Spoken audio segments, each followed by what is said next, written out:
Right, finally, we have Torsten Hoffmann, who's the producer of the Cryptopia film. Thanks, Peter.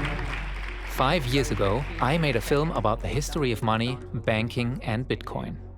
Buckle up, we said, it's gonna be a bumpy ride. And now, some of the big brains and big egos who championed cryptocurrency claim they are building a crypto utopia. Magical things will happen. With something called blockchain technology. And it just might change your life. And they really could compete with, if not even take down, the Facebooks and the Googles and the Amazons.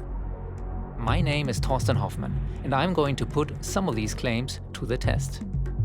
Some critics say you kind of hurt the community. What's your response to that? This innovation has enabled a lot of criminals and scammers. But basically, looking at it now, you lied to us. Forget all the hype. We'll explore the true potential of this new invention. See who is already using it.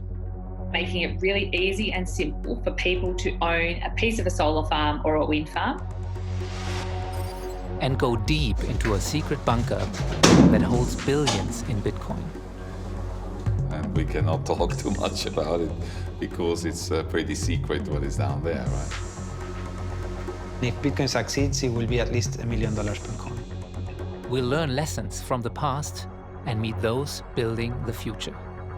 But there are those who want to kill it.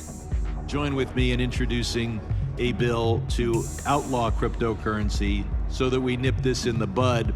Control it. Next year, people are going to start seeing that we have hundreds of patents and everything changes. Or change the world with it. Welcome to Ground Zero in the battle for the future of the internet. Web 3.0. They wanted a science fiction dream. What they actually did was build forthcoming disaster. A lot of people were not willing to learn and were not willing to admit they were wrong. They're idiots. Why is this fraud allowed to speak at this conference? Stop telling me that I have no clues. That's just bullshit. If you don't support free speech, you don't support Bitcoin. You're an enemy of Bitcoin. This is bigger than the internet, the Iron Age, the Renaissance, the Industrial Revolution. This affects the entire world.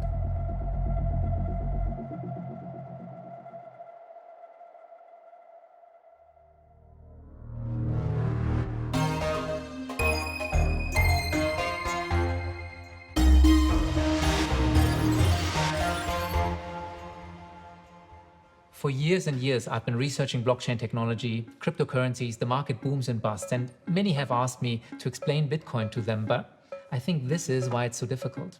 Cryptocurrencies. Everything you don't understand about money combined with everything you don't understand about computers. Okay, let's start slowly, with the basics of money and its creation. The total value of all the world's money is about $120 trillion.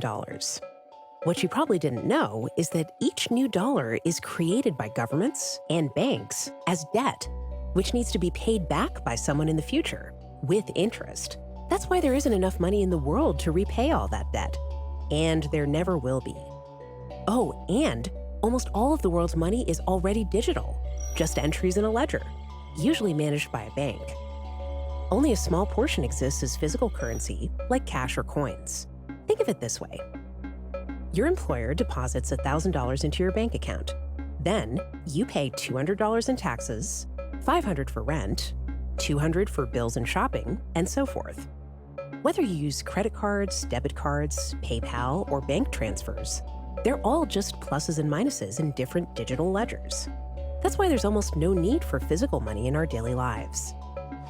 During the financial crisis in 2008, a mysterious figure called Satoshi Nakamoto published this 9-page white paper.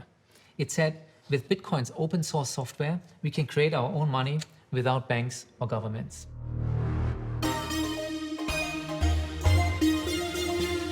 This new nerd money, called cryptocurrency, is created and stored in computers. And before long, there was a growing fan club, mostly guys like Roger Ver. Today, he's a polarizing figure, but back then he gave away thousands of coins to kickstart the movement, and they all called him Bitcoin Jesus. I think that for many years, he brought more people to Bitcoin than anyone else, and we will forever be grateful to him for doing that. When I was a kid, I was reading all these science fiction books. They were talking about how the world is going to be when we have this like anonymous digital cash that people can use on the internet that's not controllable by anybody. And then when Bitcoin came along, it was like, wow, the science fiction money that I had been reading about as a kid is finally here. So I got so excited about it. I heard about it at about 10 in the morning, and I was planning to go to work that day, but I didn't. I stayed home the entire day reading about it. Didn't leave the house, stayed up all night that night reading about it. Stayed up all night the next night reading He about it. went deep down that rabbit hole to the point of physical exhaustion. The hospital, so I called up a friend of mine and said, please help me, I'm so sick, can you bring me to the hospital? Yeah, Roger got bit bad by the Bitcoin bug. Because it's truly one of the most exciting inventions ever in the entire history of humankind. But how does it work?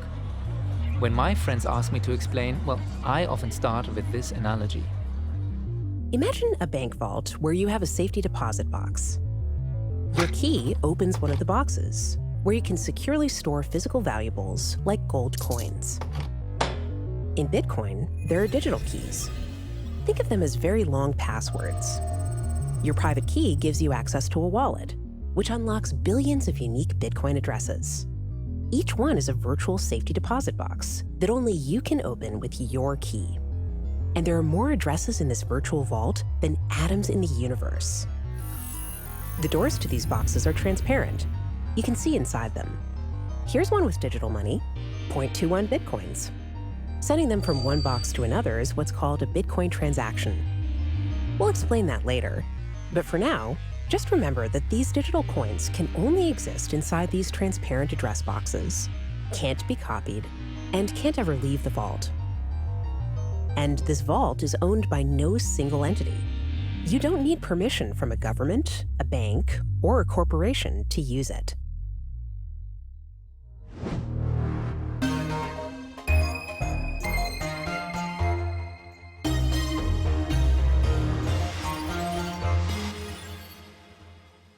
For most early adopters of Bitcoin, it was all about global peer-to-peer electronic cash. Room 77 in Berlin was one of the very first businesses to accept Bitcoins as payment for physical things, beers and burgers. Back in 2011, there were no mobile wallets, right? So you had to go there, bring your laptop, type this long address, risk losing the money if you didn't type it correctly. So the first guy who built a mobile wallet was some guy in Berlin who built it in order to buy his beer with his phone instead of his computer. Wir akzeptieren keine Kreditkarten. Okay, was ist dein Problem mit Kreditkarten? Mein Problem mit Kreditkarten ist, dass es mich als Merchant 3% Gebühren kostet, dass ich 180 Tage bangen muss, dass man mir mein Geld nicht wieder zurückholt.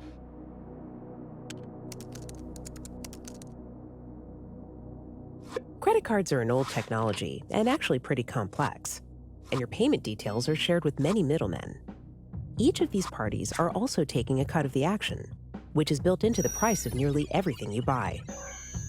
If you purchase something internationally, double the number of middlemen and triple the fees. Credit cards handle almost $20 trillion of transactions per year. Early Bitcoin adopters like Room 77 avoided paying credit card fees. But Jörg's real beef was with the bankers who collect them. Was hast du für ein Problem mit Banken? Das Problem, was ich mit Banken habe, ist, dass wir es in unserer Gesellschaft geschafft haben, mit den Banken eine unverhaftbare Kaste, eine nicht ins Gefängnis steckbare Verbrechersyndikate aufzubauen, die too big to fail, too big to jail.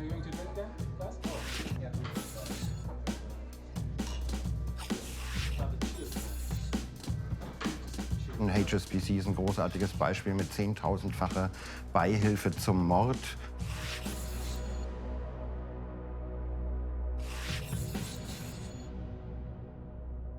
Da musste nicht mal jemand vor Gericht gehen, weil der oberste Staatsanwalt der USA klargestellt hat, können wir nicht machen, bricht die Wirtschaft zusammen. Collapsing economies, murder. I didn't sign up for this. Let me get a drink. Well, actually, I need to buy my German crew some hot Glühwein and explain why they won't get paid until after Christmas. You see, transferring money from Australia, where I live, to Germany can take several days, and it will cost $30 plus exchange fees. just for updating numbers in digital ledgers.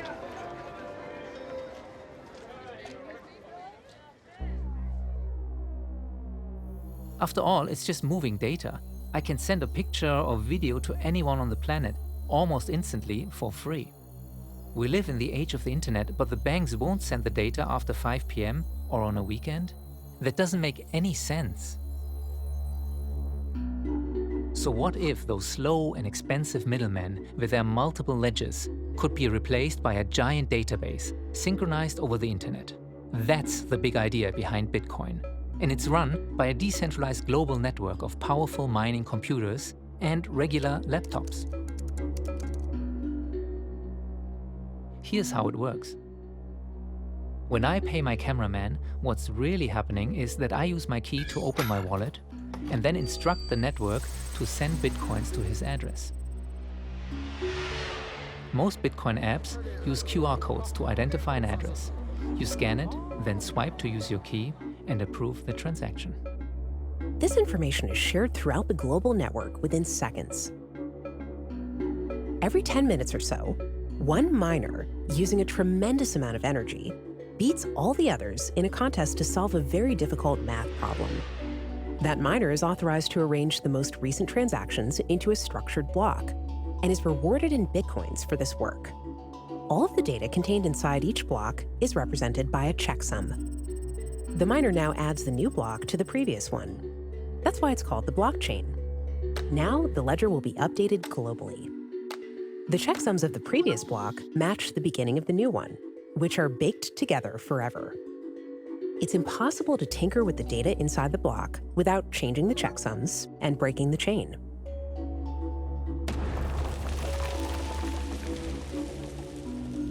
This immutability is the first rule of Bitcoin. It means no one can ever change what was once recorded in the blockchain or spend the same coin twice. That's also called censorship resistance, and it's critical to Bitcoin being used as real money.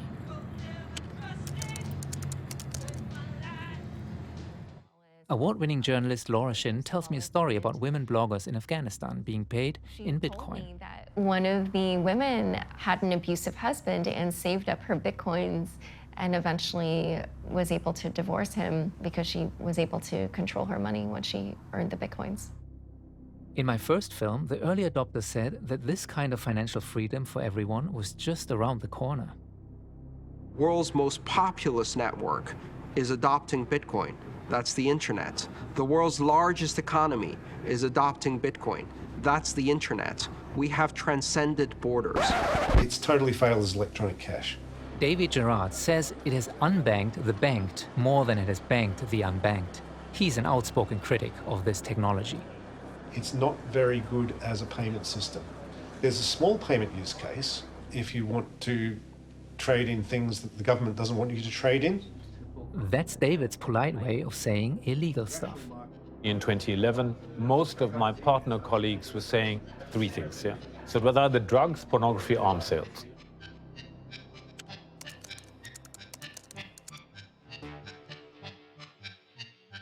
The Silk Road was a black market on the dark web, where buyers and sellers used Bitcoins to fly under the radar of the authorities. It had 1 million users until the FBI showed up and shut it down. They caught this guy for running it and confiscated the coins held in escrow by snatching his computer. And then they locked him away for life. Seems like a pretty straightforward case of law enforcement doing their job, but in crypto, not everybody sees it that way. People have an absolute right to put whatever they want in their own bodies because their bodies belong to them. That makes Ross Ulbricht and the users of the Silk Road heroes, not criminal lawbreakers in a bad sense. They were criminal lawbreakers in a good sense, the same way that Harriet Tubman or Rosa Parks or Thomas Jefferson or George Washington were. No doubt, cryptocurrencies can be a tool for criminal activity, but so are dollar bills or the banking system. And let's not forget, the blockchain is a public ledger. It's actually been quite useful for uncovering crimes. A former federal prosecutor named Catherine Hahn, she was the one who discovered that there were a couple federal agents that were pilfering the Bitcoins that the government had obtained from the Silk Road case for their own gain. And what was interesting was she got a tip that there might be one agent that was doing this, but from looking at the movements on the blockchain itself, she realized that there were two people. The prosecutor could see those bitcoins being moved, and when the dirty cops tried to sell them for dollars, they got busted.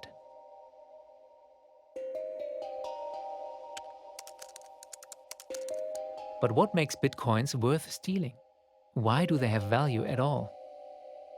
Let's go back to where bitcoins are stored, in transparent digital deposit boxes, protected by strong cryptography. They can never be copied or leave the vault because any transaction of any bitcoin, down to a 100 millionth fraction, is recorded in the blockchain for eternity.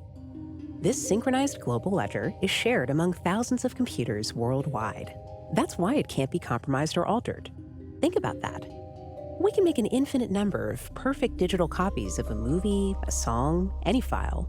But for the first time in history, this distributed record keeping allows us to have a truly unique and fungible digital object that is also scarce.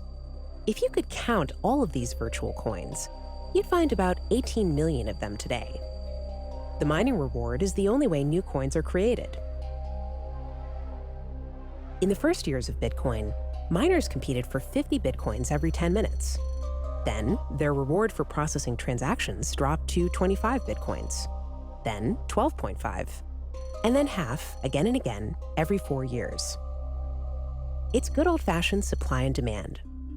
If investors or users of Bitcoin create a higher demand than this decreasing supply, the price will go up. When the cap of 21 million is reached, the protocol stops the network from creating any more. It's the opposite of our traditional money supply, which keeps growing and growing.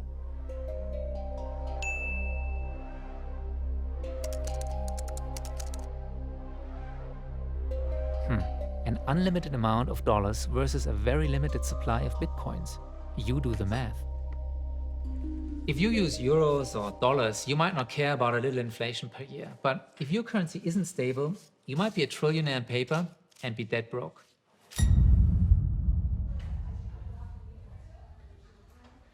I grew up in Patagonia, in the southern part of Argentina. My parents are sheep ranchers there. And I remember growing up in my childhood, I saw my parents lose everything 3 times.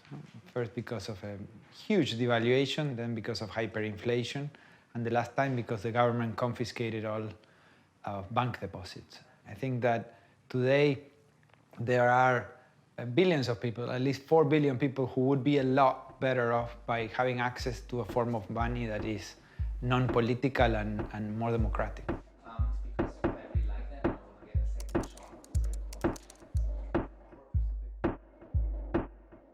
We think of finance, we think of banking, we think of money in terms of the experience and perspective of a Western European or developed nation person.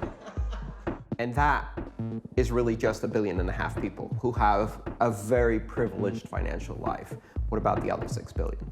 Every single country that is free has essentially a legal status for cryptocurrencies that is very open and permissive, and every single country that is unfree has restrictive or banned cryptocurrency status.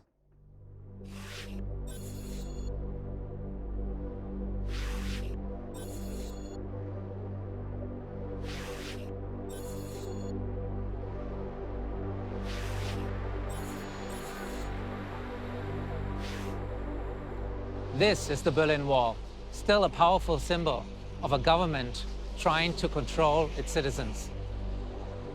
But this is what happens when people want to be free. The very first open crypto war is playing out in Venezuela, where the local currency loses value every hour due to hyperinflation. A lot of people in Venezuela are trying to mine cryptocurrencies, and the government views this as a threat, obviously, because they're trying to keep the bolivar propped up. The government actually provides electricity to a lot of people, and if they perceive that your electricity usage has gone up, they will come and check if you have mining equipment in your house, and they will confiscate it if they find it. And that brings us to the big question. Can governments or banks ban Bitcoin? So the title is Jamie Dimon Here's Why You're Wrong About Bitcoin. Dimon runs JP Morgan Chase. one of the largest banks in the world that moves $6 trillion every single day. Oh, you said of Bitcoin, eventually it will be closed. And then I said to anyone who knows anything about the technology, this is an incredibly absurd statement. I even said it was a little bit hilarious because actually I did find it kind of funny, the idea that he thought you could close Bitcoin. You'd have to shut down the internet, which also doesn't make sense. I could understand if you wanted Bitcoin shut down or hoped it was a fraud. I mean, if I were you and if I really understood the disruption crypto assets could bring to financial services, I'd be very scared. And I think whatever Jamie Dimon says or thinks about Bitcoin is as relevant as whatever the Postmaster General thought or said about email. Who cares? Then I wrote, sincerely, Laura Shin. But some politicians still think they can stop open source software. I look for colleagues to join with me in introducing a bill to outlaw cryptocurrency purchases by Americans so that we nip this in the bud, in part because not an awful lot of our international power comes from the fact that the dollar is the standard unit of international finance and transactions. Clearing through the New York Fed is critical for major oil and other transactions. And it is the announced purpose of the supporters of cryptocurrency to take that power away from us. Cryptocurrency represents a litmus test for governments. It reveals how much your government believes in the fundamental freedoms and human rights. Because if they don't trust their own citizens to have control over their own money, that says a lot about the government, says very little about cryptocurrency. You see, the reason why some governments and most banks are threatened by this technology is simple. Your private key and your wallet can replace your bank account. The network is run by software, and its currency is made and maintained by computing power and electricity. It can't be manipulated by central bankers, Wall Street lobbyists, or politicians. But with new freedom comes new responsibility. Simple rule. If you control the keys, it's your Bitcoin. If you don't control the keys, it's not your Bitcoin. Your keys, your Bitcoin. Not your keys, not your Bitcoin. Your keys, your Bitcoin. Not your keys, not your Bitcoin. Got that? If you lose your key, you will never be able to access your coins again. And if someone hacks your computer where you store those passwords, your coins will be stolen in a second. And remember how Wences's family had their money stolen by their own government? Well, maybe that's why he built the Fort Knox of Bitcoin security, Zappo.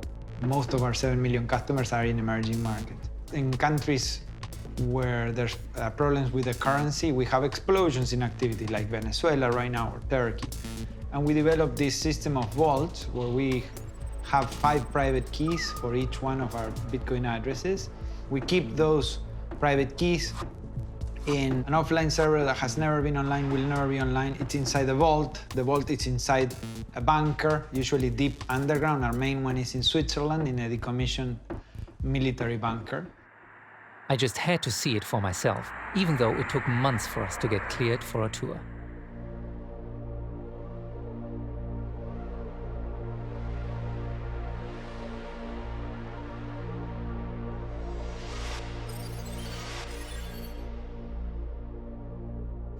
We were met by Christoph Oschwald, a former military commander who runs the place, and a representative from Zappo. Christoph said the guards would rather shoot us than show us around. I hope he was kidding. They need to bring in the material to the other side of the personal lock. First up, one more check of our IDs, a pat down for weapons or any other monkey business, and gear inspection. Even the boss was searched. It took nearly an hour to get my team through security, but it was worth it. No other film crew has been allowed access. We are the largest custodian of Bitcoin in the world because a lot of the largest holders in the world use us for security. Rumor has it that 10% of all Bitcoins are stored here and in their 4 other secret locations. Unfortunately, I can't confirm any of those numbers. From the mountain, we are getting a lot of benefits, right? Earthquake-proof, flooding-proof, But on the other side, you're facing a lot of additional cost. Like maintaining 7 independent backup power supplies. The labyrinth of tunnels deep into the mountain is interrupted by nuclear-grade doors. Good. Yeah.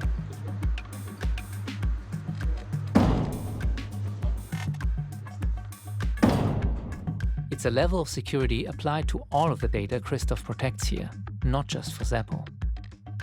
And we cannot talk too much about it because it's pretty secret what is down there, right?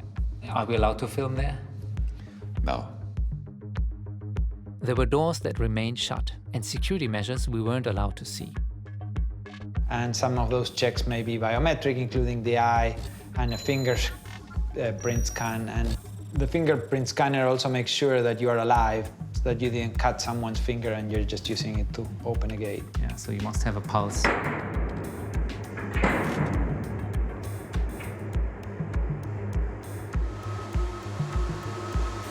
Don't touch the racks. These aren't Zappo's actual servers, but if you've ever wondered what cryptocurrency thieves dream about, it's sitting somewhere down here, unplugged from the internet. But there is absolutely no way, zero way, to attack the data which is on the cold storage side. But here's my question. Why do I need the cold offline servers to be inside a mountain? Can it be in my basement? While the server is in your basement, it still can be stolen, right? So this is like money. It is data. Yes, it's bit and byte, but it is money at the end, and a lot of money. And this is why this data center here is more a bank than a data center. Okay, let's do a quick recap. We now have billions of dollars worth of data secured in digital banks deep inside secret military bunkers. If you don't think Bitcoin is already changing the world's concept of money, you haven't been paying attention. Remember Mervyn? He used to be a senior executive at Deutsche Bank. His colleagues once said Bitcoin was for lawbreakers and troublemakers. He now runs a $100 million crypto fund out of Malta. Our research shows that the crypto markets are going to probably be worth about 8.7 trillion in 2027. Which is a 50x from today. Exactly.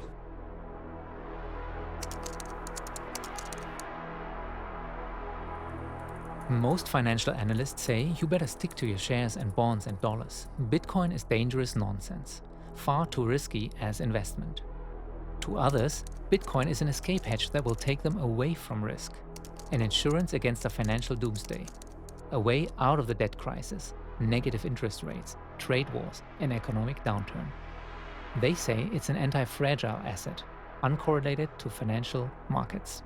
So, who's right here? Well, every time I turn on the television, it gets even more confusing. Bitcoin's worth about a little bit under $200 billion today. All the gold in the world is worth $8 trillion, and it could become the next gold. In terms of cryptocurrencies, generally, I can say almost with certainty that they will come to a bad ending. But if Bitcoin is out there and gold is out there, it can be a participant in bringing down the dollar. I said it's the mother of all bubbles and is also the biggest bubble in human history. I think this is a currency that's really going to work eventually. Well, I think it is working, and there will be other currencies like it that may be even better. Bitcoin is successful only because of its potential for circumvention, lack of oversight. So it seems to me it ought to be outlawed. It doesn't serve any socially useful function. This film isn't investment advice, but it strikes me that most of these TV shows just want to stir controversy. They don't understand what's going on, but they know that filling airtime with a controversial topic will get them higher ratings. So how about the general public? In America, the younger generation already starts to trust this new asset class. And Wences says Bitcoin may reach $1 million per coin. I would say the biggest financial mistake you can make right now is to own an amount of Bitcoin that you cannot afford to lose, because it's super risky and you may lose it. The second biggest financial mistake you can make is not to own any, because you put 1% of your net worth in Bitcoin. Most people can afford to lose 1% of their net worth. And if I am right, it's gonna be more than 100% of your net worth. So with a non-material exposure, you change your life. Now, what you would spend on a romantic weekend with your wife, say, sorry, we're not gonna do that this weekend. I'm gonna just buy Bitcoin, consider it spent, it disappeared, check in 7 years. I either gave you bad advice and cost you a weekend, or I want a grandkid called Juancito. But what you fail to mention is the currency, the microtransaction. All of that is irrelevant, right? Meaning, all of the cryptocurrencies are way too volatile for anyone to take them seriously. Hold on. Let's go back to where we started. Bitcoin was created as peer-to-peer electronic cash. That was the killer app, a payment directly from you to me, from me to the coffee shop. I have bought a bag of coffee for 2 Bitcoin in 2012, which today cost me $12,000 in today's money. That is a deflationary effect. As long as Bitcoin keeps doing sudden increases in prices, that's going to stop retail use in its tracks. With Bitcoin, you can send $1 or $1 million worth of value anywhere in the world. You can do it for free. But basically, looking at it now, you lied to us. Yeah, that's what they all used to tell me. Cheap, easy, fast, global, unstoppable. I'm not done with you, pal, but I need to explain what happened here. Every block contains about 1 megabyte of data, much smaller than a photo you post on Instagram. That means only a limited number of transactions can fit into each block. If you want your payment to jump the line, you can choose to pay a premium fee or sit and wait. At one point, the blocks became so full that the transaction time went to several hundred hours. That's days. And it was more expensive than international wire services. It got so bad that a Bitcoin conference wouldn't take payment in Bitcoins. And he's the guy who promised me moving money fast and for free. What went wrong? And that's as a direct, intentional result of Bitcoin Core's policies of intentionally making it slow, expensive, and unreliable. And Roger blames this guy for Bitcoin not becoming a mainstream global currency. There are no shortage of conspiracy theories. Marker? Blockstream was founded in 2014. The original co-founders are a lot of core developers. Those are the software coders who continued building Bitcoin after Satoshi vanished. Roger thinks those guys sabotaged the scaling of the network so Blockstream could promote its own software solutions. Samson says, come on, the blockchain is already 200 gigabytes large and growing. Every transaction made has to go out to the whole network, and every block that contains that transaction that is mined has to also go out to the whole network, and it has to be stored for eternity. The argument? More independent miners will continue running Bitcoin and ensure decentralization if the blockchain is kept small. In his view, this decentralization is what makes Bitcoin valuable, a store of value. So holding Bitcoin is also a use case. And that store of value hypothesis, I cannot get my head around. It's the most, nutty thing I've ever heard. One philosophy could be described as Bitcoin as digital gold, and the other philosophy could be described as Bitcoin as digital cash. The other team said, you guys have it the wrong way around. First, Bitcoin needs to be usable as a currency, a medium of exchange. Then, maybe, it will become stable and a store of value. The solution is easy. Just increase the size of the blocks from 1 to 2, 4, 8 megabytes so that more transactions fit into them. This will lower the fees, and people will start using Bitcoin as cash again. The original title of the Bitcoin white paper is Bitcoin, an electronic peer-to-peer electronic cash system. But, Satoshi's white paper isn't the Bible. It's not a religion. Stuff changes. We evolve. We might find out new things. So why this fixation on that white paper, created 10 years ago? There isn't any fixation. It's not the version of Bitcoin that I got involved with, and it's not the version of Bitcoin that I want to support. So Roger joined forces with a controversial online gambling billionaire, Bitmain, a Chinese crypto mining company, and this guy. I'll do whatever the fuck I want with my money. Okay, anyway, they forced a software fork, which is a split into 2 separate blockchains. Every holder of Bitcoin now also owned the same amount of Bitcoin Cash. Roger had nothing to do with the creation of Bitcoin Cash. Roger didn't know about it until a few weeks before it actually happened. But still, Bitcoin Jesus had become Bitcoin Judas. Every revolution is followed by the counter-revolution, which is usually a purge of the original revolutionaries. People are very passionate about Bitcoin, and that's why they show a lot of emotion. When you're part of a tribe, you get very religious about your tribe, making the other tribe almost your enemy. It's very hard to debate Roger because a lot of what he's saying is just his opinions and his emotions. You cannot debate someone's emotions. And then they basically diverted the entire Bitcoin project into something that wasn't usable as peer-to-peer cash. When he gave his talk, I kind of knew that whole debate/panel, I kind of expected it was going to go off the rails, but I didn't expect killing babies. So that means more babies are dying in countries around the world because they have less economic freedom. More people are starving to death because they have less economic freedom.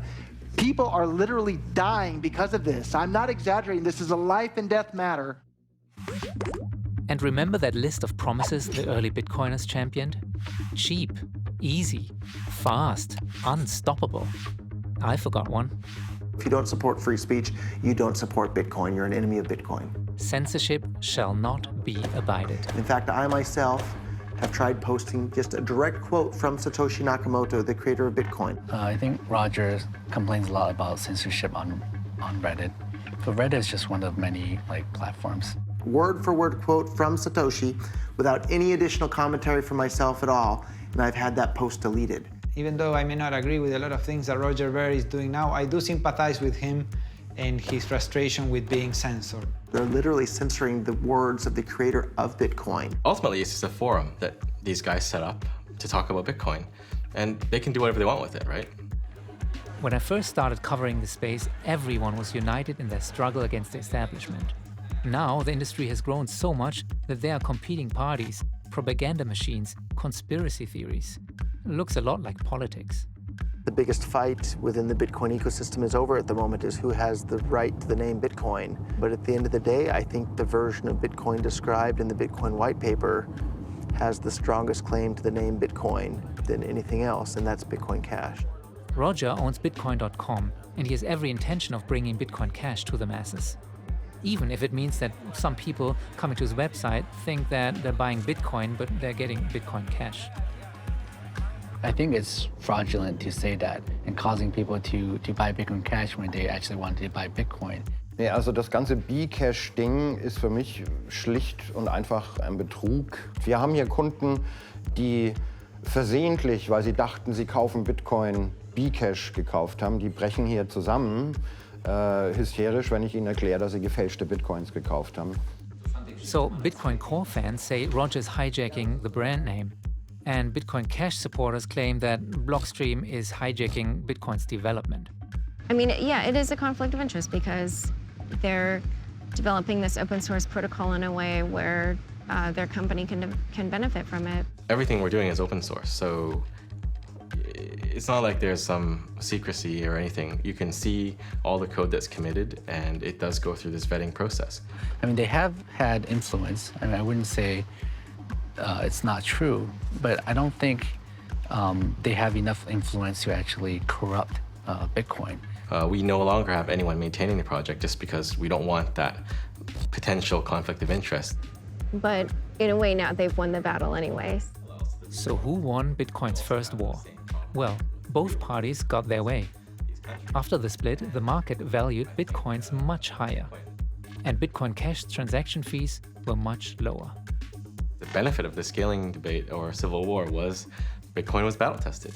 Like a lot of companies and a lot of powerful people tried very hard to try to change Bitcoin, and they failed. This thing that Satoshi Nakamoto launched is much more resilient than anyone even hoped.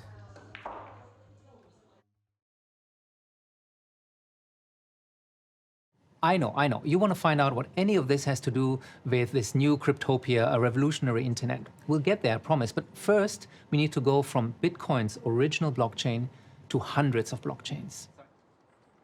Hi, Charlie. Hey. Back in 2011, when Charlie Lee was a Google engineer, he wanted a faster and lighter version of Satoshi's cryptocurrency, and was one of the first to experiment with the open source software. The actual coding, in terms of the code differences between Bitcoin and Litecoin, was actually pretty trivial. And what does that mean in time? Like, I would say like 4 or 5 hours. Litecoin was positioned as silver to Bitcoin's gold, and its network value grew to billions of dollars. Some critics say, well, you sold at the highest point and you kind of hurt the community. What's your response to that? When I sold, no one knew it was the highest point. I didn't know it was going to be the highest point, so everyone thought it was going to keep going up. In hindsight, it was good timing, selling at the high, but I'm still focused full-time on Litecoin adoption and working on Litecoin development, so it's not like I sold and just quit. Nobody gets to kind of dictate how Bitcoin improves or grows, whereas with Litecoin, I have a strong influence on the growth of Litecoin, which is good and bad.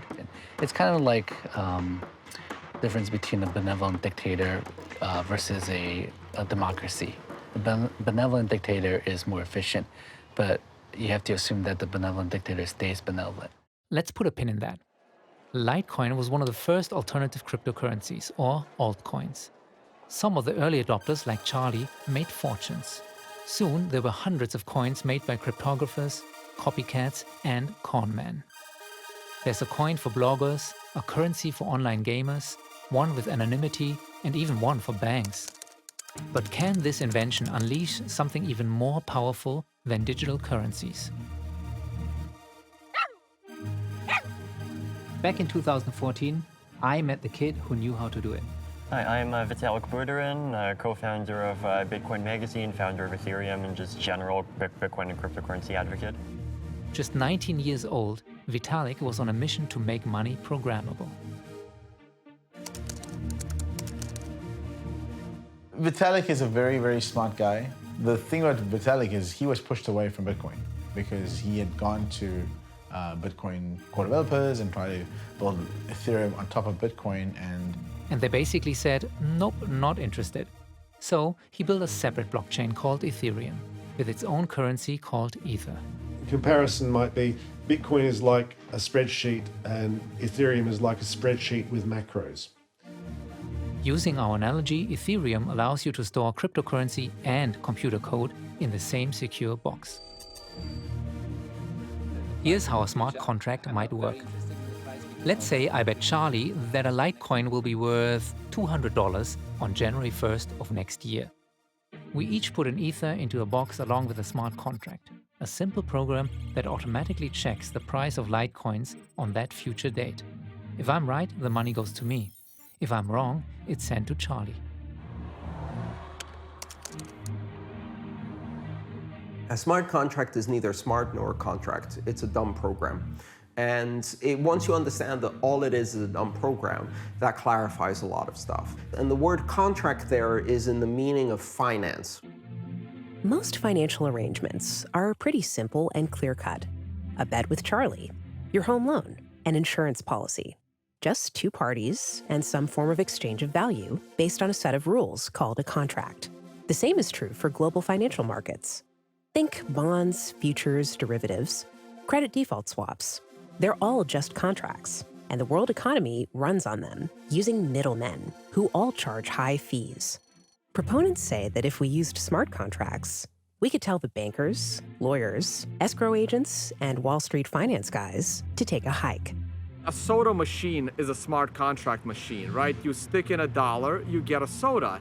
It's very, very simple. The soda machine does take statistics, and it has to make sure that you can't scam it by stealing the soda.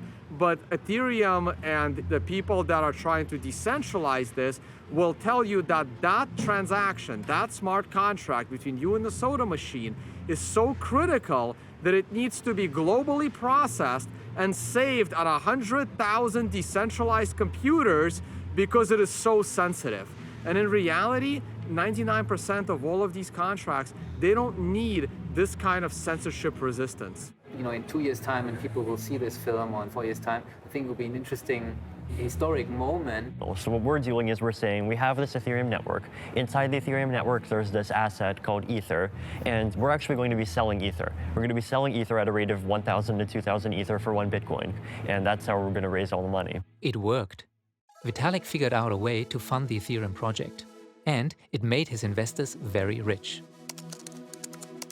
This new model for fundraising soon had a name, an initial coin offering, or ICO. IPOs and ICOs sound similar, but they're nothing similar. The only thing similar about them is they both help you raise money. IPOs you don't do until you have a company, until you have revenue, until you have users, until you actually prove to the public investors that this is a valuable company that's worth investing and it's worth buying their stock. ICOs, it's pre-product, you have maybe a couple people on the team, it's just a white paper. And so people are just buying into faith that this is something that will exist. And this is the guy who opened the floodgates. He created a standard called ERC20, enabling you or me or anyone to create an ICO. So on the one hand, you have these smart contracts, these little programs that can talk to each other, but you have to define how do they talk to each other. And because everybody now agrees to that same standard, smart contracts can interact within the entire Ethereum network, and the ERC20 standard allowed the creation of tokens. The goal here is ultimately, I like to see 8-year-olds building their own financial systems. Yeah, but what if some of these 8-year-olds are also scammers? So let's say I'm trying to do an ICO, and I create a smart contract where I create 1 million coins. And one of the transactions is that if you send me $100, I will send you that many worth of coins. It was a mad gold rush.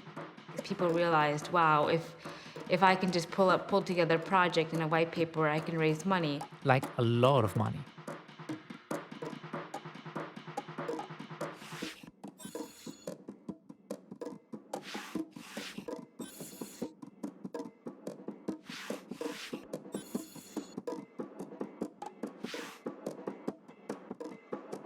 Some people hawking new coins didn't actually exist. This handsome chap is the graphic designer of a Bulgarian ICO. Actually, they just posted a photo of Ryan Gosling. Another project raised millions in Ether and then vanished, leaving investors with this website. Look closer, that's nice. Most of the scam coins were built on Vitalik's smart contract platform Ethereum, using Fabian's token standard. This innovation has enabled a lot of criminals and scammers. So I would say the amount of scams in that system are rather low. It sometimes looks bigger than it is. I would assume that the actual scams, purposeful scams in that system maybe were like 2 or 3%. I would say actually most ICOs were not scams. I would say about 2 to 5% of the thousands of ICOs that are happening are actually legit. And the rest is? Pretty scammy or just not gonna work. Can you define for me what a shitcoin is? I think it's just a derogatory term people use on coins that they don't like. For Bitcoin maximalists, people who only care about Bitcoin, everything else is a shitcoin. In my point of view, I think a coin that is kind of a scam is a shitcoin. So people create coins just to get rich from it, print a lot of tokens out of thin air, trying to pump the price up and make a lot of money from it. And that's not really providing a lot of value to the world. No value for the world, but they did add value for their creators. If you can print billions of tokens out of thin air like a central bank, well, that's why this guy was one of the wealthiest men on Earth for a brief moment. Here's how that happened. There will only ever be 21 million Bitcoins, and its inventor had to earn them by mining with his computers, just like everyone else. There are more Litecoins and even more Ether in circulation. Vitalik kept some portion to fund the development team. And then there's Ripple. They created 100 billion XRP, but kept 80% for themselves and their clients. And the other 20% they gave as a bonus to the founders. That's how you get to be one of the richest men on Earth. Okay, maybe I was a bit too harsh on ICOs. Democratizing startup finance can be a good thing. There were many legit companies raising capital too. Over the years, I've met many founders who have real offices with real people trying to solve real problems. But to Bitcoin maximalists, Bitcoin is the be-all, end-all of cryptocurrency. Other blockchains, ICOs, smart contracts, that's all a waste of time. There is no such thing as blockchain that will revolutionize the healthcare industry and the automotive production of anything. Of course there is. Huh? Of course there is. What you're saying is a maximalist point of view. You are speaking about from a perspective of a cult or a sect. My problem is that you are hijacking a movement of a technology that is far greater and has far more potential than just these individuals. There's all of these different things that you could use blockchain for, right? And so people they're almost like different ecosystems. And then what you see is almost like an evolutionary process, right? Where the blockchains fork and they have the same ancestries, but they adapt to different environments. And we see this like ever increasing level of diversity in number of blockchains. So I think the idea that there's like one blockchain, going to be one blockchain, and it's going to be fit for everything, it's almost like disregarding the nature of evolution. Meanwhile, the big corporations have been studying cryptocurrency, and they think that Bitcoin's underlying database is where the magic is. The motto in the boardrooms? Blockchain, not Bitcoin. Back in Germany, my friend Oliver keeps tabs on the men in suits. He used to be one of them.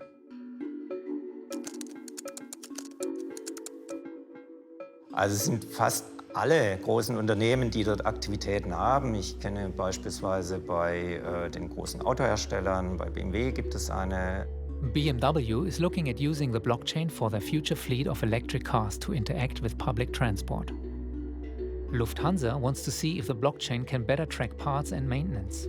And Deutsche Telekom is using smart contracts to negotiate tariffs for roaming costs with other telecoms.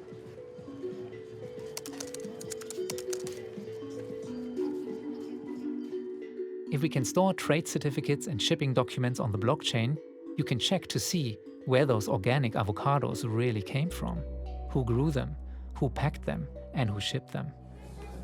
Besides, the Internet of Things needs a ledger of all those things. Well, that's the idea behind private centralized blockchains, maintained and controlled by corporations. A famous example, the Walmart supply chain trial, which they're working with IBM. That's completely centralized. They use a blockchain-derived product, Hyperledger, but all the nodes reside on the IBM cloud and they're all administered by Walmart and their suppliers use it because Walmart told them to. It's a centralized database system, but they marked it blockchain. So that means, one, they wouldn't have got a New York Times headline if they'd just said database. You might wonder, what's the point of a blockchain if it's controlled by a company? Well, I compare it to the open internet versus company-owned intranets. They both exist. Meanwhile, Facebook announced a cryptocurrency for their 2 billion users. Such a system might be more efficient than a public blockchain, but there's a downside. Some governments banned it within weeks. You're based in New York, right? Right now, the way pieces of paper that's being shifted around, that doesn't make any sense. That infrastructure needs to be replaced. Why occupy Wall Street when we can build a new one on the blockchain instead? In the future of decentralized finance, stock certificate, corporate bonds, insurance policies, property deeds, mortgages, all can be turned into crypto tokens and made tradable 24/7.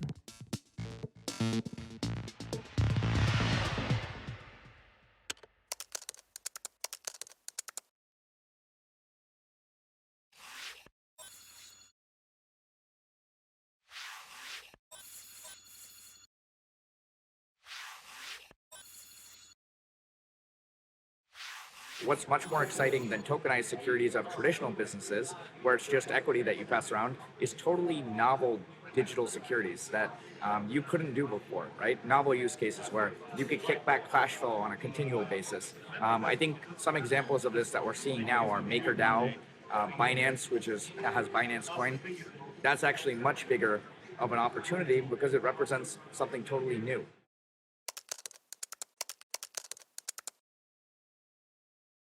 My name is Dr. Gemma Green, and I'm a co-founder and the chairman of Power Ledger.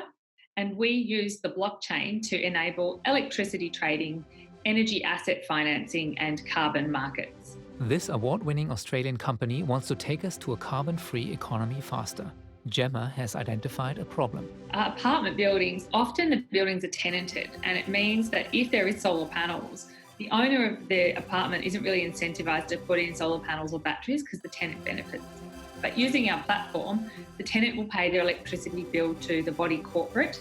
Using Power Ledger, the tenant pays the owner, not the power company, for the electricity. And if the tenant isn't at home, the unused energy will be sold to a neighbor, lowering their power bill and making a profit for the owner. So it actually creates the mechanism to justify investing in the capital in the first place. This system could speed up investment in sustainable energy projects by making it easy to own a piece of a solar or wind farm. Why do I need a blockchain for this? Can't I invest in a solar farm without this new fancy tech? The blockchain acts as a kind of asset register and income register, and in tokenizing the asset, it becomes tradable on an exchange. You might own 2 or 3 solar panels of 1,000 in a solar farm, and you would receive the income associated with that amount of ownership. Now, bankers don't very much like being cut out of the cash flow loop. So they took another look at Mr. Nakamoto's curious little white paper. And they've recently been spending $1 billion a year in blockchain research. Isn't it ironic? Satoshi's anti-bank invention is now being used by the banks to move money faster, and by big business to track supply chains.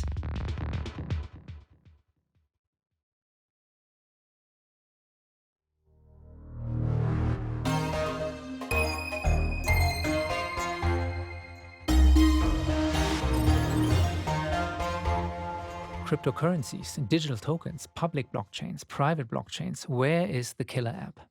Well, adoption of new technology often follows old trends.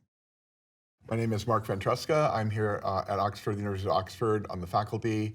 I'm an economic sociologist by training, interested in how large-scale infrastructure changes. So great to see you after 9 years, I know. think. Mark teaches a class on innovation and system building. He tells me what must align for a new technology to become fruitful. All technologies start out as interesting ideas. Some of them begin to develop into innovations, and we know that that arc from invention to innovation takes a lot of time, it takes a lot of work. Some of those innovations eventually become commercially viable. Case in point, the automobile. In the early days, cars looked like a pretty lousy idea and poorly executed. Early on, there were electric cars, there were battery-operated cars. The combustion engine was a relative latecomer. It took Henry Ford's mass production to create the standards. What a car looked like, what parts it needed, how it operated. That's when complementary assets and infrastructure emerged. So you have paved roads and petrol stations. Then you have secondary things like motels and restaurants and places to eat while you're on the highway and buy food. Then you have interesting questions like, what side of the road should we drive on?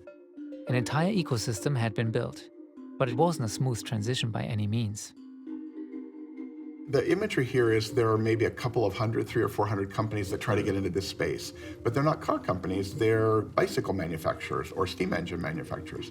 At some point in this account, all that period of ferment settles around a dominant design, and then you have what innovation economists would call a shakeout.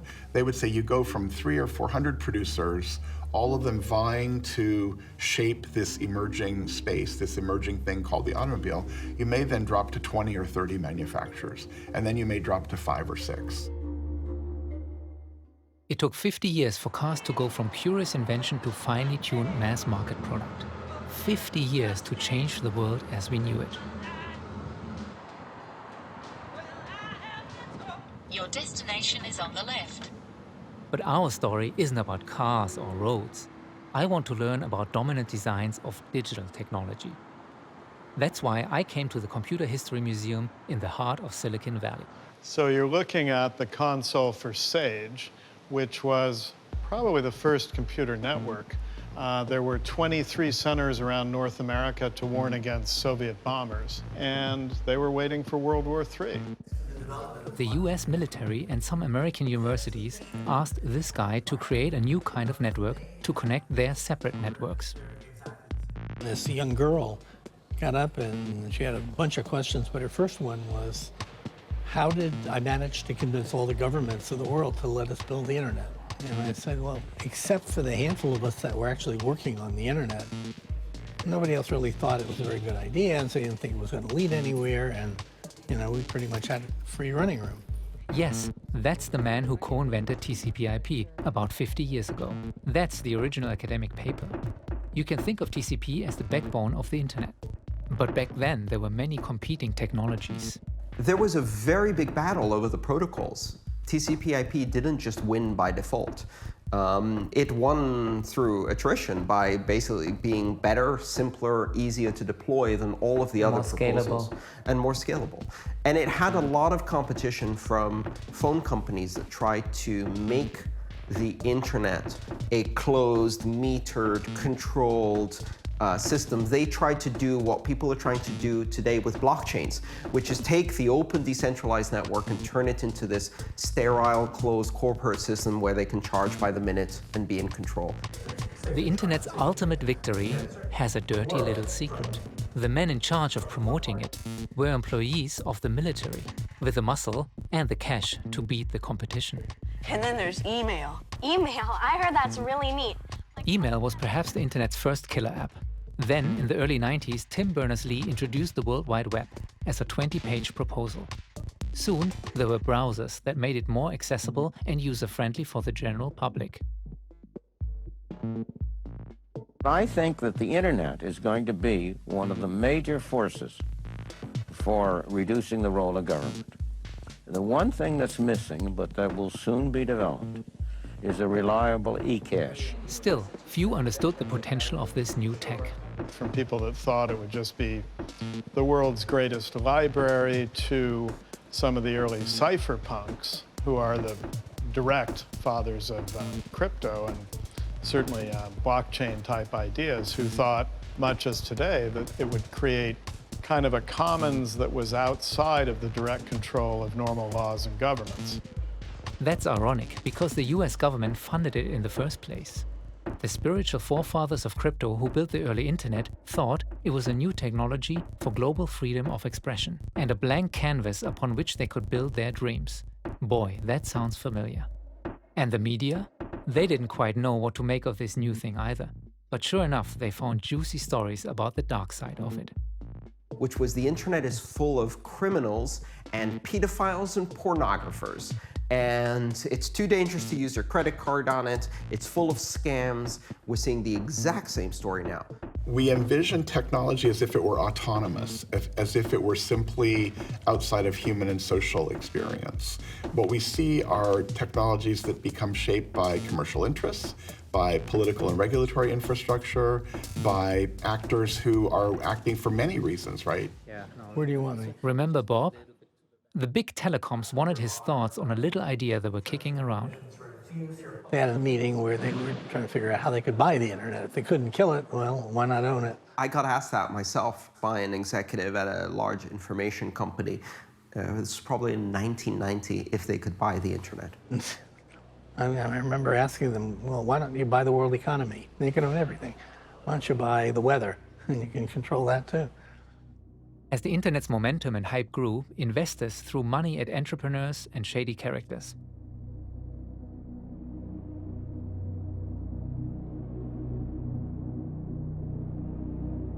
The joke in the dot-com era was that you put a dot-com behind your company even if it had nothing to do with the internet, and the venture capitalists just throw money at you. It took a few decades and hype cycles, but the wild internet was eventually domesticated, co-opted by trillion-dollar companies, and then fundamentally transformed how we shop, work, and communicate.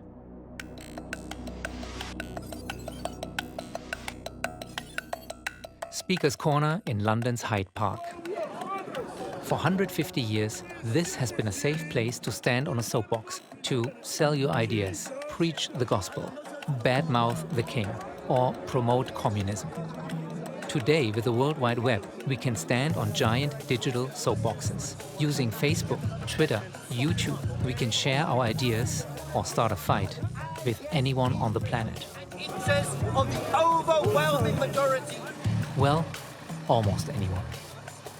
Of 65 countries studied, China has the least free internet, worse than Iran, Cuba, or Syria.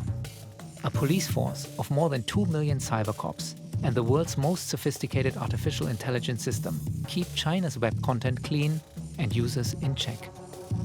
So sorry to break it to you, but there's no longer World Wide Web. Welcome to the Splinternet.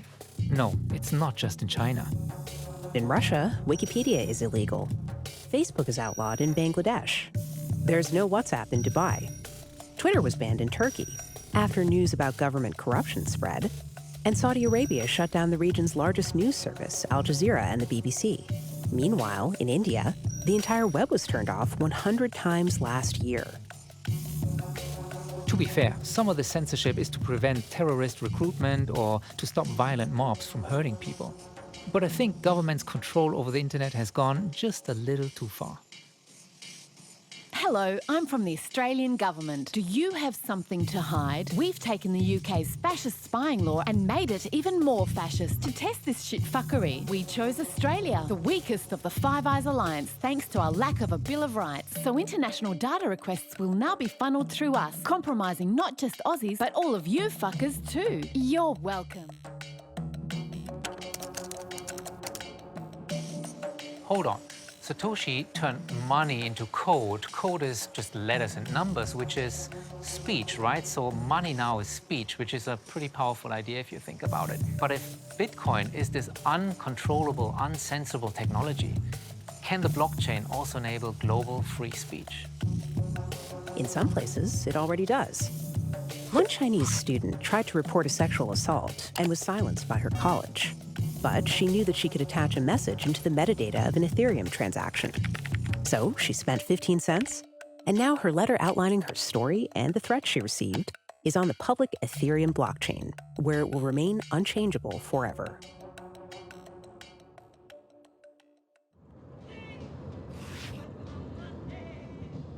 The early crypto pioneers wanted to democratize money, finance 2.0 if you will. But now the believers in the blockchains have their eyes on a bigger prize. They want to decentralize everything. Web 3.0. Facebook without the propaganda. Twitter without the terms of service. Reddit without the censorship. Online identity without the hacks. Internet browsing without tracking software. Websites without the advertising. We pay with either attention or privacy. So we either have advertising thrown at us, our attention is monetized, or we pay with micro violations of our privacy. And that is why the internet today is the ultimate surveillance economy. One privacy tool is the Brave browser. It doesn't store data and pays users and content publishers in their basic attention tokens.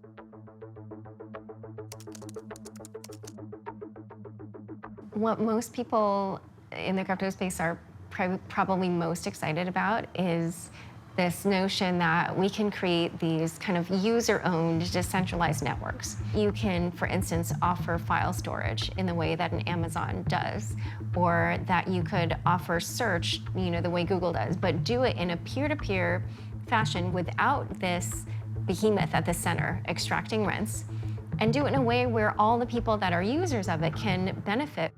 Blockstack is the next evolution in computing. We've seen three main eras of computing before. We had mainframes that were these large computers that everyone depended on. Then we got desktops where users were in control and they owned their own computers and their data and information. And then we saw cloud computing where we are dependent on these large companies running services for us. And we are about to embark on this major shift in computing called decentralized computing, where users are getting back in control.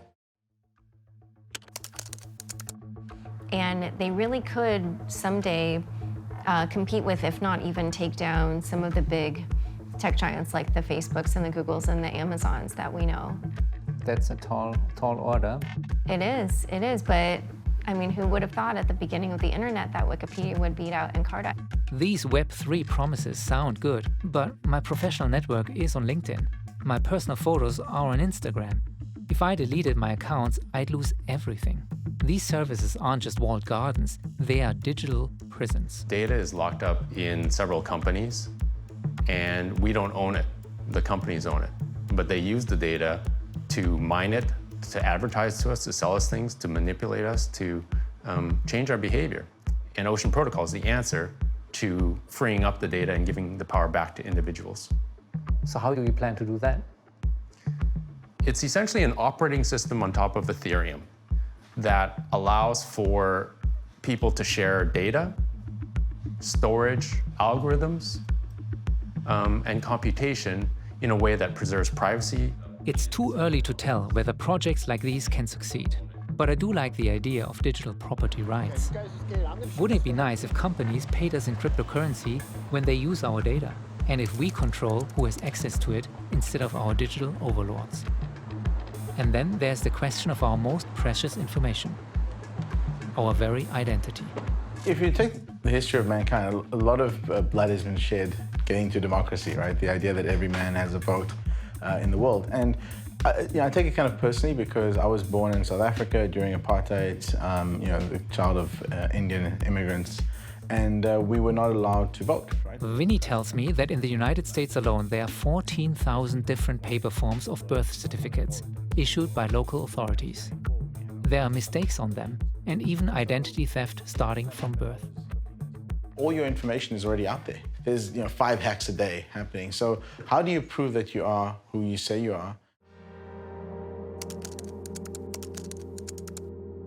Our crypto celebrity Andreas has 10 imposters on Instagram. Ryan Gosling's alter ego is committing financial fraud in Bulgaria. And who knows what's happening with your compromised information. Blockchain-based services like civicsidentity.com or Microsoft's Ion say they can give us control of our identity and protect it. Currently, we are having our reputation, our history with different systems and different companies like Facebook and Twitter. With the blockchain, the core important information sits on that trusted system, which we control and we can take from wherever we want to go to something else. Meanwhile, Vitalik has inspired thousands of software developers to build his vision of decentralized finance. But early in Ethereum's history, something went wrong with one of the first smart contracts called the DAO. The DAO went like this. They wanted a completely decentralized autonomous organization. They wanted a science fiction dream of an independent computer program that was immune to human influence. So what they actually did was build a forthcoming disaster. The problem? Some sloppy code left their safety deposit box wide open, and somebody just helped themselves. Allowed them to pilfer $50 million from the smart contract. And that's why when I say it's not even clear whether or not it was a hack, the smart contract allowed them to do that. And what happened was the majority of the community did decide to roll back the blockchain and to pretend like the DAO never happened. Yep, you heard that correctly. The top decision makers forked Ethereum into 2 separate networks. One where the money was gone, and a new one where the money was restored to its original owners, breaking the first rule of cryptocurrency: never alter the blockchain. Immutability lasts only as long as the big boys haven't lost money. Just like Bitcoin, Ethereum also experienced scaling problems. When a decentralized app called CryptoKitties, I'm not kidding, went viral, and the kitties bred like rabbits in its blockchain, the system ground to a halt. The network is now being upgraded, but there are many competitors who claim that their blockchains are faster, fairer, and more scalable. The next shakeout will sure be interesting to watch. It's never easy to admit that you've been fooled. Maybe I've been fooled.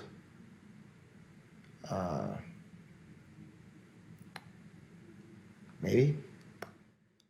The crypto community doesn't agree on much of anything, except when it comes to this guy. Hello, my name is Dr. Craig Wright. I'm the Chief Scientist of nChain Limited. On the balance of the evidence, Craig Wright almost certainly is not Satoshi Nakamoto. The proofs that he gave were not real proofs. In the end, he either chickened out or didn't actually have the proof. Craig Wright obviously seems to be a scammer. So eine Trauergestalt. I'm happy to say that Craig Wright is a fraud. I know he's controversial. No one really changes the world without being bold, without disrupting people's ideas, and without drawing a little controversy around the way. But the majority of the industry says Craig is crazy or a con man. So Craig, kindly join us on stage. And that giving him screen time is irresponsible. And I'll say this quite frankly because I've got more money than your country. But I was in the area and just couldn't resist.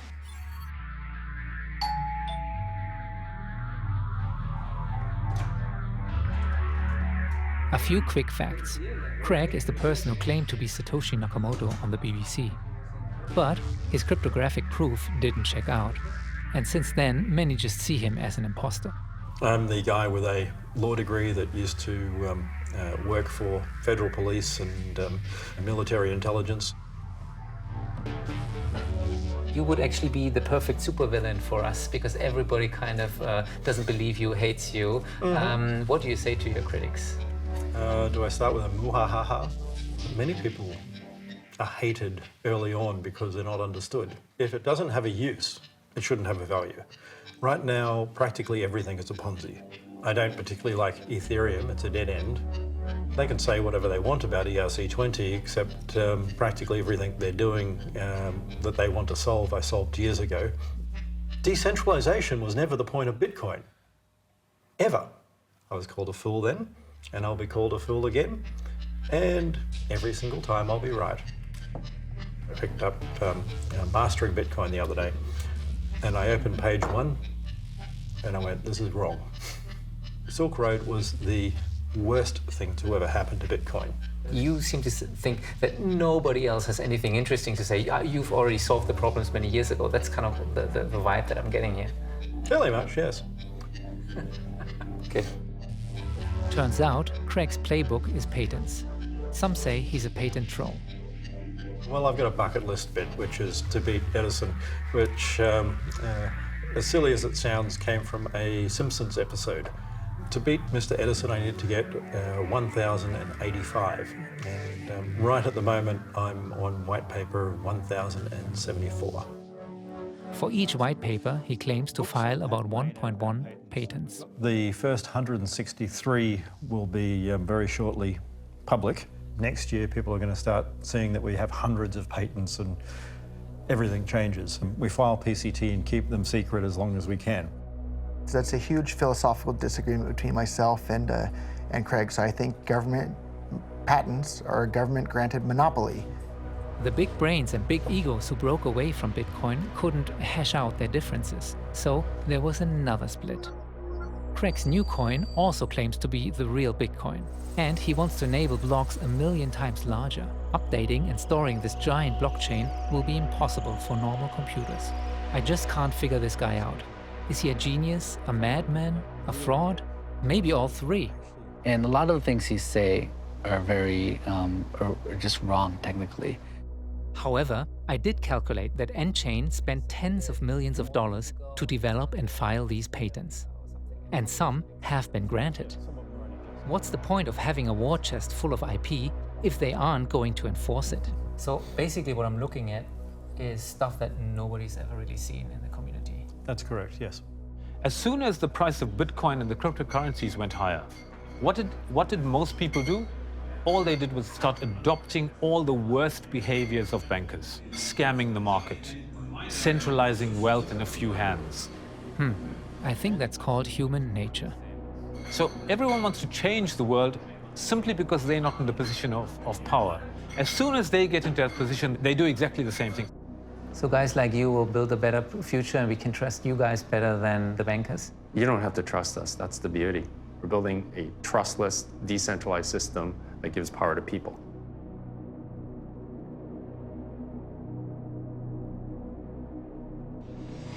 Trustless sounds like there's no trust, but actually it means we don't need to trust you. I think the better word should be trust-free.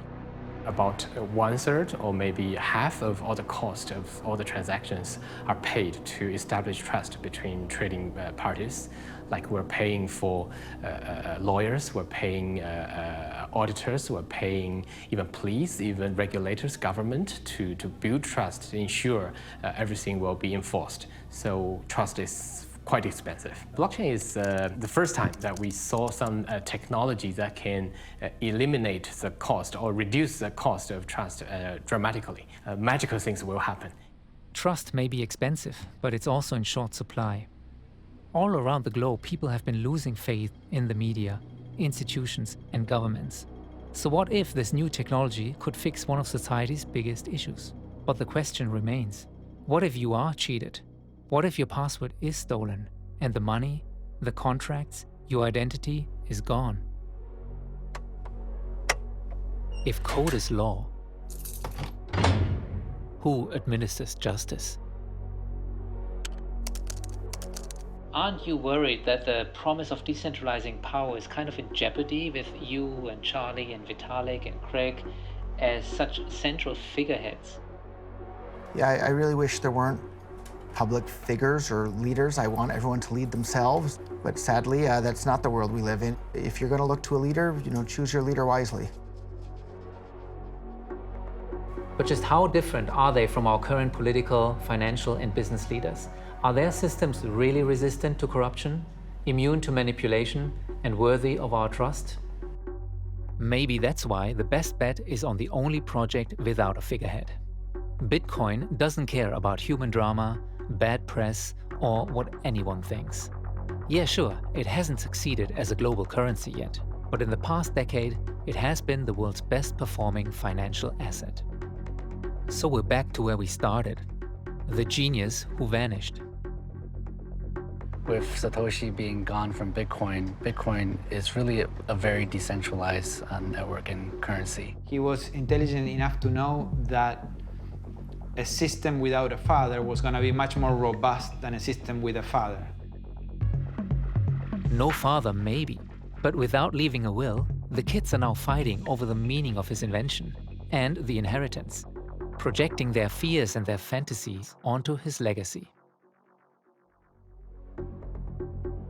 For some, it's money for the internet that can replace middlemen and bank the unbanked, and maybe a tool for illicit trade.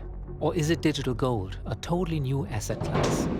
A bet against the bankers, an insurance against inflation, protection from corrupt politicians, and a weapon against the state, maybe the end of money as we know it. For some entrepreneurs, it represents a shortcut to fund their dreams, a platform for fairer finance, which is why incumbents fight it. Some say public blockchains are just slow and useless databases, while big business is busy building private blockchains to boost efficiency. Or maybe this decentralized technology is a new protocol layer for the internet, upon which we can build a better web, to dethrone the tech giants, reclaim free speech, protect online identities, and facilitate free trade in a borderless digital economy. Oh, and a tool to rebuild trust in our societies, and yes, maybe even save the planet. That's a never-ending list of cryptopian ideas. Isn't this a bit too much to ask of a 9-page document?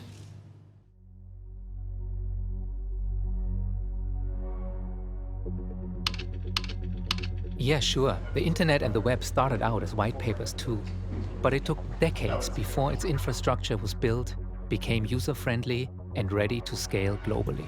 We kind of domesticate the wild potential of technologies into what's familiar, and we dramatically underestimate or underimagine what that technology may eventually do. It'll be the users, maybe billions of them, who will adopt this technology without even knowing what a blockchain is or how it works. Because here's the thing, the average users don't care about the wires that move their money quicker, don't know about the software that moves this movie or that picture. What will move them are services that'll make their days a little brighter, their chores a little lighter, and their lives a little richer. Dude's got a suit, dude's got a tie and a big smile, and his is pitching me some blockchain. Supply chains are broken, do we need a stroke? There's a pain in my brain and I'm going insane. I don't want no blockchain. That one place Chess said his desk poses for the press. The price of Bitcoin just triple. I just stay into the ether and take a breather. Cause I don't wanna cause a ripple. Don't wanna cause a ripple. I won't trust it with my money. Will never trust it with my life. Well, I have been told that my life is controlled, but Bitcoin ain't gold.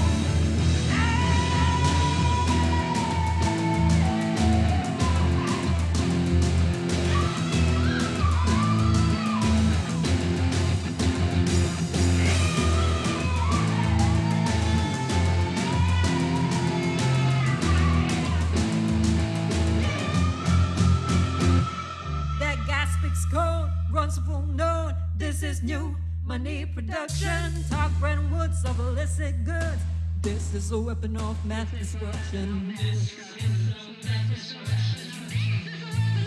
That lady's quick on her feet, lit in her tweet, says she takes on the haters, but nothing can break her. The web could be much safer, and our freedom quite greater. And it's all in this white paper. All in this white paper. With my money, I don't trust it. With my life, my dollars are sold. They'll let me go. And Bitcoin is gold. Bitcoin is gold.